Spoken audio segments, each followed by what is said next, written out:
안녕하십니까. 2021년 9월 14일 최병무의 팩트 시작하겠습니다.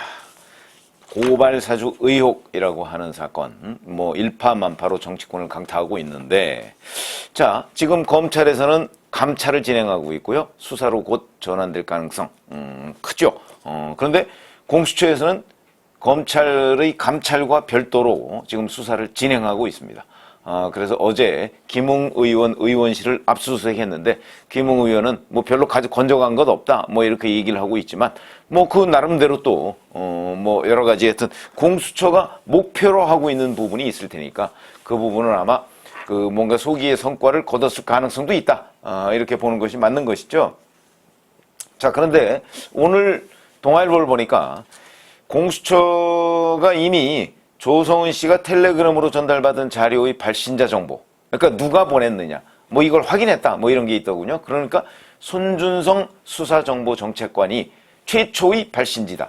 이렇게 얘기하면 손준성, 김웅, 조성은 이 이제 연결고리가 확인이 됐다, 이런 얘기인데 그거는 이제 조성은 씨의 주장에 근거하고 있는 겁니다. 무슨 얘기냐면 조성은 씨가 본인의 휴대전화 포렌식 하는 것을 봤다.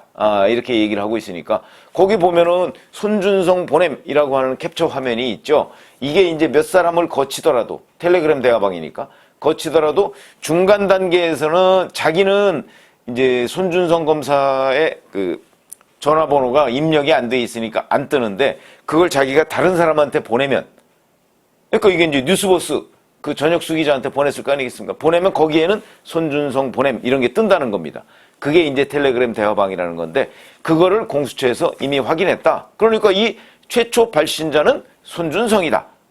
이런 이제 보도가 나왔습니다. 아마 제가 왜 뉴스버스 보도의 기본 얼개는 맞을 것이다 이렇게 말씀을 드렸지 않습니까? 근데 이제 윤석열 당시 검찰총장이 이걸 지시했느냐 이게 중요한 거죠.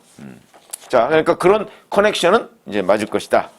라고 하게 보고요. 그러면은 결국 이제 손준성 검사는 지금 2번에 걸쳐서 자기는 그런 고발장을 만든 적이 없다라고 얘기했습니다. 만든 적이 없다.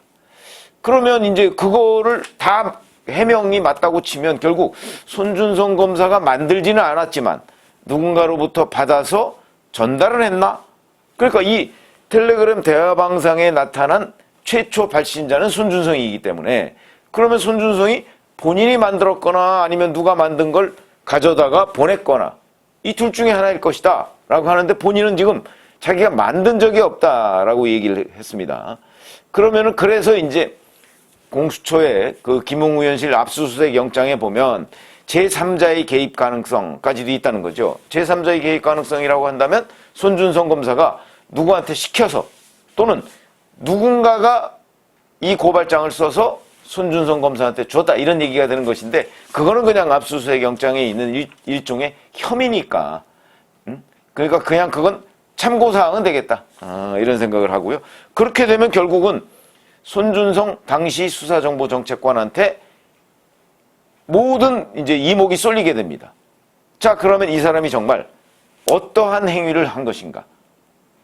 그건 이제 결국 지금까지의 손준성 검사가 해명했던 내용과는 이제 좀 차원이 달라지죠. 왜냐하면 본인이 최초 발신지라는 거는 거의 확인이 된 셈이니까. 이렇게 보면 이제 자, 손준성 검사를 조만간에 이제 대검에서 불러서 조사할 거고요. 그 다음에 공수처에서도 당연히 불러서 조사하겠죠.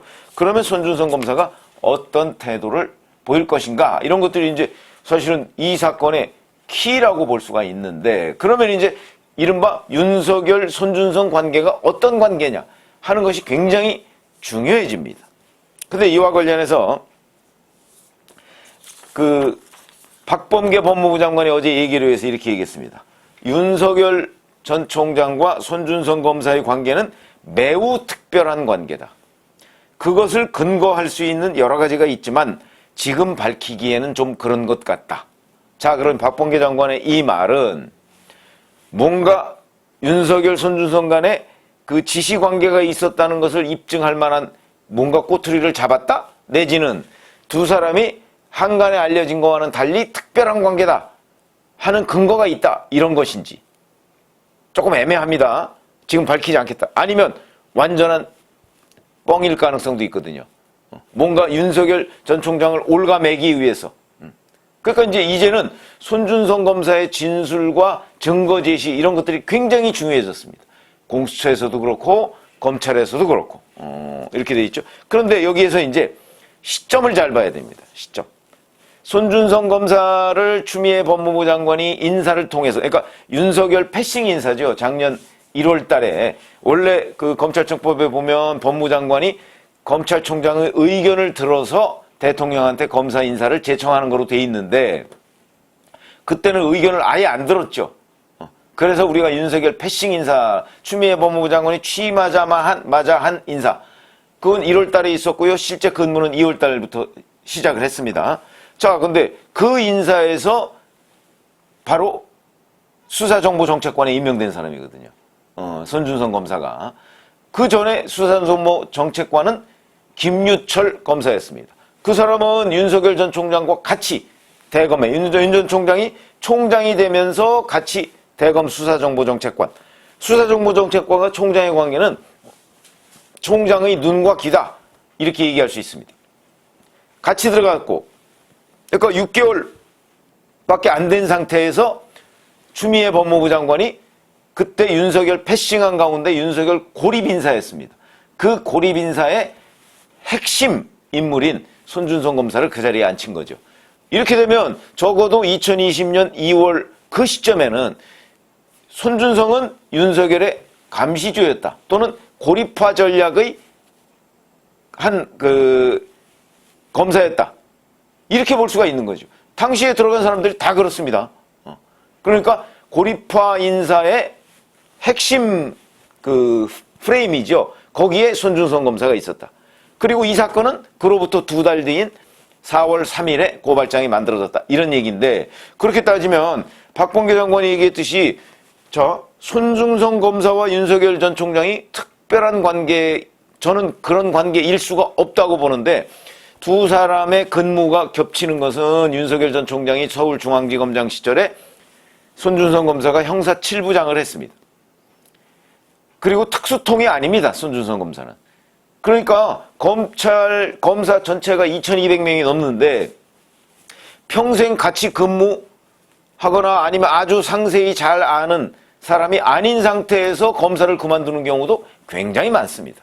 더군다나 중앙지검장과 형사 7부장과의 관계는요, 그건 별로 그렇게 법조계에 알아보면 밀접한 관계일 수가 없고, 더군다나 손준성 검사가 특수통이 아니기 때문에 같이 근무도 안 해봤고 뭐 이런 상황입니다. 거기에 무슨 특별한 관계? 저는 없을 거라고 보고요. 법조계 인사들한테 물어봐도 그런 관계 아닐 거다 이렇게 하고 있는데, 박범계 장관은 지금 그렇게 주장을 하고 있는데, 오히려 저는 그거보다는 최강욱 열린민주당 대표가 세간에 알려지지는 않았지만 내가 대단히 아끼는 후배다라고 하는 코멘트가 훨씬 더 귀에 와닿습니다. 바로 이런 것 때문에 추미애 법무부 장관이 손준성 검사를 윤석열 전 총장의 코 밑에 갖다 놨다. 가장 중요한 자리에. 그러니까 기존의 총장 수사정보정책관이라고 하는 관계하고는 완전히 딴판이다. 작년 2월 달에는. 그때는 윤석열, 손준성은 직책상으로는 매우 밀접하지만 실질적으로는 손준성 검사가 윤석열 총장을 고립화하는 그런 인사의 맨 전위 부대처럼 그렇게 가 있었던 상황이다. 물론 그로부터 2달 만에 윤석열 총장이 손준성 검사를 뭐 흔히 얘기하는 뭐 이렇게 잘 구워 삶아서 자기 편으로 만들었다. 또 이러면 뭐 얘기가 달라지지만 그런 근거는 없죠. 어쨌든 간에 손준성 검사가 이 부분과 관련해서 과연 윤석열 전 총장한테 지시를 받았느냐. 무지무지하게 중요한 얘기입니다. 그런데 지시받았다는 것이 말만 있어서는 곤란하겠죠. 그거는 손준성 검사가 제가 지금까지 전개해왔던 논리대로 추미애 표 인사, 거기에 핵심 인사였는데, 자, 그러면 그 사람이 말을 해서 윤석열 전 총장을 끌어들인다고 한들 윤 전 총장 입장에서 그게 승복이 되고 객관적으로 입증할 수 있는 건 아니죠. 증거가 있어야 됩니다. 그런데 감찰을 지금 진행하고, 동아일보 보도를 보면 또 감찰을 진행하고 있는 대검이 지난주에 윤석열 총장한테 직권남용 공직선거법 위반 이런 주요 혐의를 적용하는 것은 쉽지 않다, 이런 잠정 결론을 내렸다고 보도를 하고 있습니다. 이거는 그럴 것이 손준성 검사가 입을 안 열면 그 지시 여부를 밝힐 수가 없지 않습니까? 더군다나 손준성 검사의 휴대전화는 아이폰이라고 하거든요. 아이폰, 그럼 금방 생각나는 거 있죠? 한동훈 검사장의 휴대전화가 아이폰인데 비번을 알려주지 않아서 지금 풀지를 못하고 있습니다. 손준성 검사 비번 안 알려주면 풀지 못하겠죠. 지금 손준성 검사가 보냈다는 거, 그거는 뭐 거의 확인이 됐다, 뭐 이런 얘기가 많으니까 만약 아이폰 비번을 알려줘서 풀면 본인이 보냈다는 것까지는 확인이 될 것이고, 그런데 본인이 지금까지 나는 고발장을 작성하지 않았다라고 한 것으로 봐서는 그 비번을 안 알려줘. 그건 자기의 그 방어권입니다. 안 알려줄 것으로 보이는데, 그렇게 되면 이 수사는, 이 감찰은, 대검 감찰은 다시 미궁에 빠지는 것 아니냐.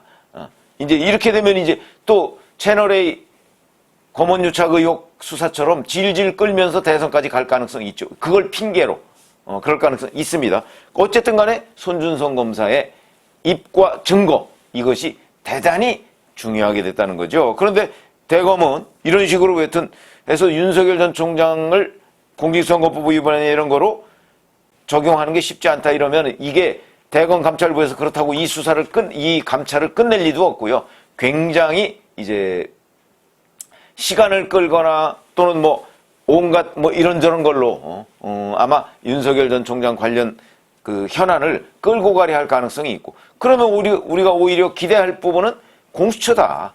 공수처는 대단히 신속하게 지금 뭐 수사가 진행되고 있는 것으로 보이는데, 공수처에서도 결국은 손준성 검사를 불러서 핵심적인 의혹에 대해서는 물어봐야 되는 거 아니겠습니까?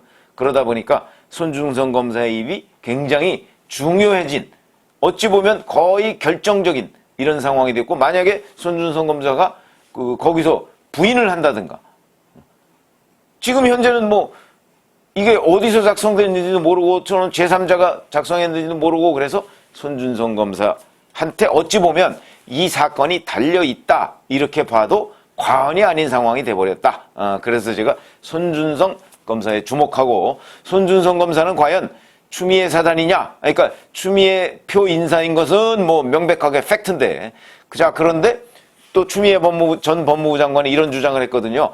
무슨 소리냐? 추미애 사단 아니다. 그러면서 윤석열 총장이 그 손준성 검사의 유임을 나한테 부탁한 적도 있다. 이렇게 얘기를 한 적이 있습니다. 그럼 유임이라고 한다면 제가 아까 말씀드렸죠. 손준성 검사가 그 자리에 간 거는 작년 2월이고 이 사건이 발생한 거는 작년 4월이고 유임 얘기가 있었던 것은 그러면은 추미애 전 법무부 장관이 인사한 것이 작년 7월이고 실제 근무는 8월 아닙니까? 그럼 결국 7월 달에 유임을 요청했다는 얘기인데, 그때는 형식상 뭐 의견을 받는 것처럼 추미애 전 법무부 장관이 윤석열 전 총장한테 사람을 보냈습니다. 그런데 그때 상황에 과연 윤석열 전 총장이 자, 이 사람을 좀 유임시켜 주세요. 기사를 보면 박영진 대검 형사 1과장을 유임시켜 달라고 부탁한 것으로 나옵니다. 기사에는.